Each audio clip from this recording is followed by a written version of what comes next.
Ayan, good once again mga kapatid. For this video, sasagutin po natin kung ano daw yung mga mixing na pagkain na hinahalo ko po sa aking mga pabo. Ayan, marami pong mga pagkain mga kapatid. Nasa sa atin na lang kung paano po natin gagawan ng paraan. Kung ano po yung available na sangkap, yun po yung ating gagamitin. At ito po, samahan nyo po. Here we go, let's go! Ito na po yung aking shader na eksakto sa isang taon na po mahigit, mga isang taon at isang buwan. So ngayon kung nakikita nyo, ito na po yung pina-update. Ayan, may butas na po yung kanyang daanan. Ayan, tapos dito, so mabubulok po talaga yung kanyang pinaka-cover. Yung kanyang frame hindi po madali, pero yung mga cover na plain sheet yung gamit, yun po yung tiyak na mabubulok. So ngayon, papakita ko po sa inyo, marami kasing nagtatanong ano po raw yung mixing na pagkain na aking hinahalo. Kung nakikita nyo, yan mga kapatid, halo-halo po yan. Puno po yan ng kangkong. Nakukuha ko po yan sa palengke. Tapos carrots. Bandang ilalim yan, may mga pitsay, repolyo. Yun po ang mga pinaghalo-halo ko na sangkap. Kasunod nito, ito sapal ng niyog. At ayan, sapal ng taho. Tapos dito sa kabila, ito naman po yung lantang saging. Ayan, lantang saging po ito. So saktong-sakto kasi si Papa yung gigili ngayon. Papakita ko po sa inyo yung mga pinapanghalo ko. And then, ayan naman po yung sapal ng trigo, o tinatawag na bagaso. Ayan, ito po yung hitsura. Sa hindi pa po familiar, ito po yon. Ayan. Ayan, bagaso po yan mga kapatid. Tapos maingay na kasi bandang alas 5 na ngayon. Alas 5 na po talaga.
So kung nakikita nyo mga kapatid, ayan, ito po yung pinaka-importanting ibabahagi ko po sa inyo. Kung nakikita nyo, pinuputol ni Papa yung pinakapungango ng saging. Alam ko po marami po kasing gagaya nito, kaya ipapasiuna ko na sa inyo dahil maraming sisiw na pong nadali sa akin sa ganitong sitwasyon. Ayan.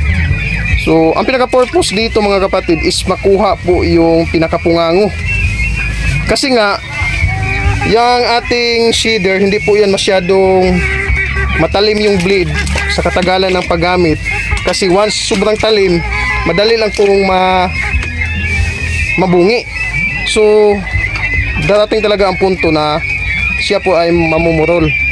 So, kinukuha po yung pungango mga kapatid kasi, pakita ko sa inyo.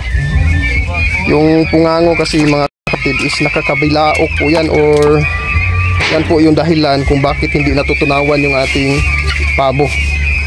So ayan, bago yan ilalagay doon sa shader, ayan, pinauna ko na lang kapapa kahit hindi pa yun natapos kasi pupunta pa ako sa bahay saglit. Ayan, importante po yan mga kapatid ha, tandaan nyo po yung dapat kunin yung pinakapungango. So ayan, pupunta tayo sa susunod na ibabahagi ko naman sa inyo.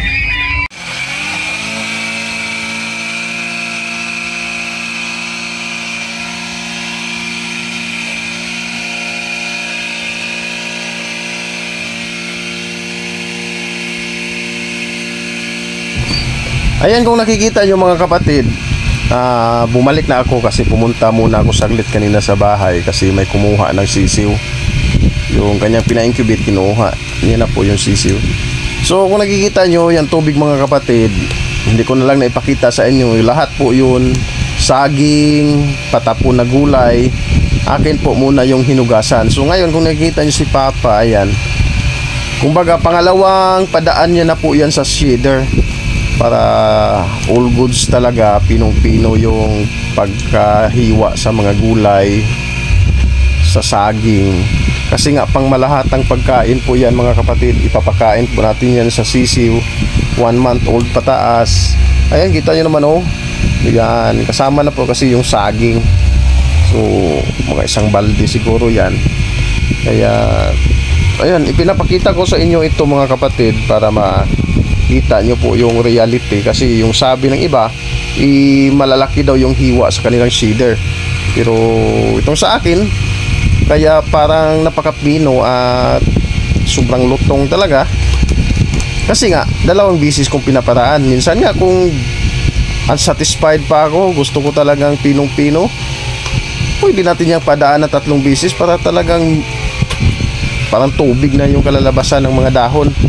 Pero minsan kasi may mga matitigas kasi gaya ng carrots, kalabasa, yun. Sa 2 bisis na paraan natin dyan sa shader, goods na yun. Dahil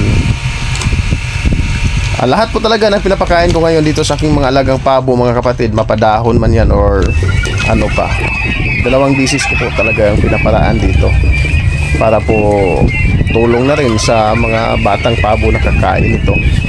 Napaka-importante kasi na maliit para hindi po sila mabilaukan.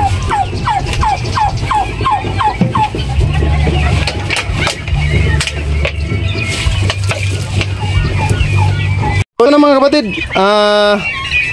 pinaghalo na po yung mga sangkap. Sapal ng taho, sapal ng trigo. Ayan yung dinadagdag ni Mama. Kulang na kasi yung 1 drum mga kapatid, kaya ito na additional kami na kunti. At pila na ito na. Kasi naobserbahan ko mga ilang araw na po, pag 1 drum lang yung kulay black, kulang. Sakto lang, mabubusog sila, pero parang ramdam ko talaga na kulang na ng kunti. Kaya ito, nag-additional na kami na mangyayari dito. Equivalent kasi ng kalahati nito at kalahati doon is 1 drum. So pasubrahan namin ng kunti sa kalahati para. So with feeding po yung aming paraan mga kapatid.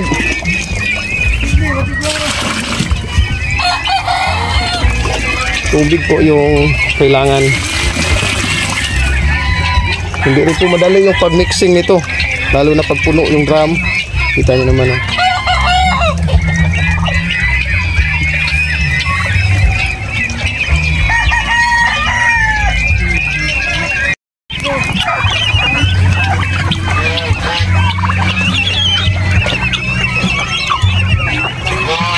So ito na po yung itsura mga kapatid sa pinagsama-sama natin or mixing natin na pagkain. Ayan, patapon na gulay, patapon na prutas. Tapos yung sapal ng taho, sapal ng niyog, sapal ng trigo. Ayan po sila. Gutom na po talaga kasi alas 5 na po pasado ng hapon ngayon.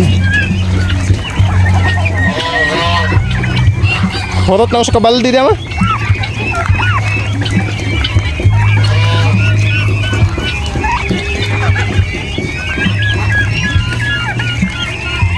So ayun, inuulit ko po sa nagtatanong ano po yung pinaghalo-halo ko po na sangkap. Ayan na po. Pag mayroon pong saging, ito po. Kung mayroon pong lantang saging, hindi ko na po nilalagyan ng molasses. Pero pag wala pong saging, kumbaga maliit lang po yung saging, molasses po yung ginagawa kong pangpalasa sa pagkain nila mga kapatid. Ngayon, ramdam ko na po, nakakaiba na po sila kung kumain dito, lalo na nung pinalabas ko po itong ibang pabo, yung broad-breasted ko po na pabo.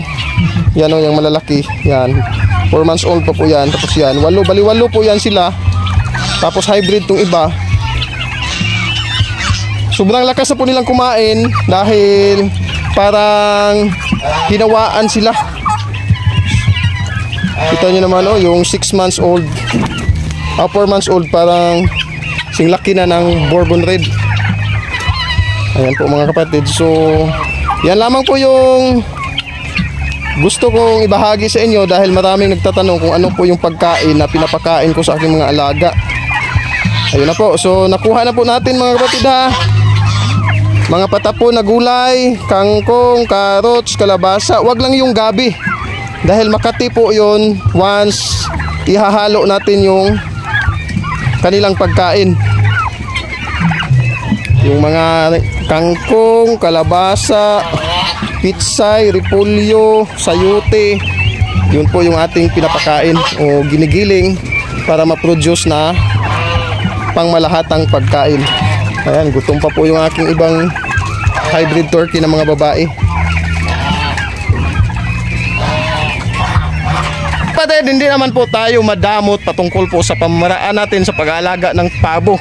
Ayan, ilang taon na po kayong nakasubaybay. Yung mga nakasubaybay po sa akin, ibinabahagi ko po sa inyo yung aking mga pamamaraan. So marami na po akong mga sinubukan, paiba-iba, pero ngayon, ito na po. Kung ano po yung pinaka-available na sangkap, yun po yung aking ginagamit para po makamura, makatipid sa pagkain nila. Ang kagandahan lang dahil itong mga broad-breasted at saka hybrid turkey ay hindi po sila mahirap pakainin dahil sobrang lakas po nila kung kumain. So sana po nakabigay ito ng kaunting impormasyon sa inyong lahat, lalo na po sa mga bago at nagsisimula pa lang sa pag-alaga ng pabo. Hanggang dito na lang, lagi nyo pong tandaan ang paggawa ng mabuti ay di nagbubunga ng masama. See you on my next vlog. Bye bye.